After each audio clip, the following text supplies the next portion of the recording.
جنازین السلام علیکم زیم فضل نبی او تاسو زما ګورئ یوټیوب چینل نوشرا پوینټ زموږ موضوع د خبر کې چې کوم دا یو جنگ شروع شوی دی ډېر خطرناک جنگ دی ډېر یو بې تمیزه او بې دغه نو په هغې باندې زموږ خبرې اترې دي ملګرو بیګا چې کوم وړومبی د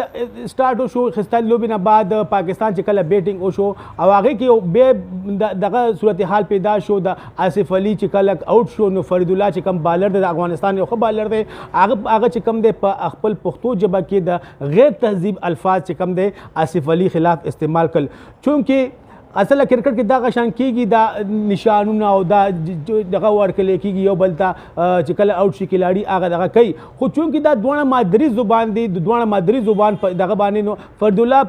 دا خبره کېږي چې فرید الله دلته غیر تهذیب کنزل وکړ چې په هغې باندې د آصف علي چې کوم دی ډېر تماشګیر راځي او د پاکستانیانو په تماشګیرو باندې کورسۍ ولي دا ډېر یقینا یو ډېر خراب صورتحال روان دی د دواړو ملکونو په منځ کې یو ډېر دغه ملګرو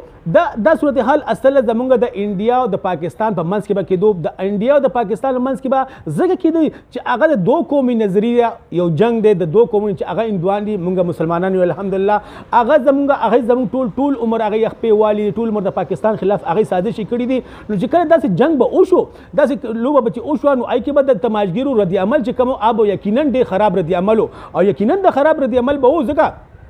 دغه به خو افسوس کې زمونږ زه افسوس په دې ښکاره کوم چې کوم په منځ کې زمونږ د افغان او دغه په منځ ټول عمر د پاکستان خلاف هغې سازشې کړي دي نو چې کله داسې جنگ به وشو داسې لوبه به چې وشوه نو هغې کې به د تماشګیرو رد عمل چې کوم آب یقینا ډېر خراب رد عمل او یقینا د خراب رد عمل به و ځکه دغه به خو افسوس کې زمونږ زه افسوس په دې د هلته ناستې دا هغې خویندې میندې دلته ناستې دي د منځ کې د هغې دلته اوسېږي مونږ هلته اوسېږو زیاتر دا کم طرف ته زمونږ دا خلک روان یو دا زمونږ د پښتانه کم طرف ته روان دي په دې باندې مونږ لږ سوچ پکار دی په دې باندې مونږ لږ دغه پکار دی چې نن میچ ختم شو پکار چې مونږ خو لوبه نه بس لوبه نه انجوای کول دواړو ټیمونو ډېر ښایسته لوبه وکړه او خاص د افغانستان ټیم ډېر ښایسته لوبه وکړه مونږ هغه ته اپریشیټ کوو ځکه چې افغانستان یو دغه ټیم دی زموږ خو مطلب وشول یو ډېر وخت وشو کم از کم یو 50 کال وشول د کرکټ ټیم هغه دغه خو بیا د انډیا خو یو څو کال وشول او د ټیم ته راوتې دی او بیا هغه چې کوم لوبه وکړه نو ډېر ښایسته لوبه وکړه ډېر ښایسته دغه جارحانه لوبه وکړه او خارجي خو خامخا راځي یو ټیم به بیلي بل به ګټي خو بیا چې کوم مونږ دا کم جنگ شروع دی او دا کم منځ کې چې دا بیګا کم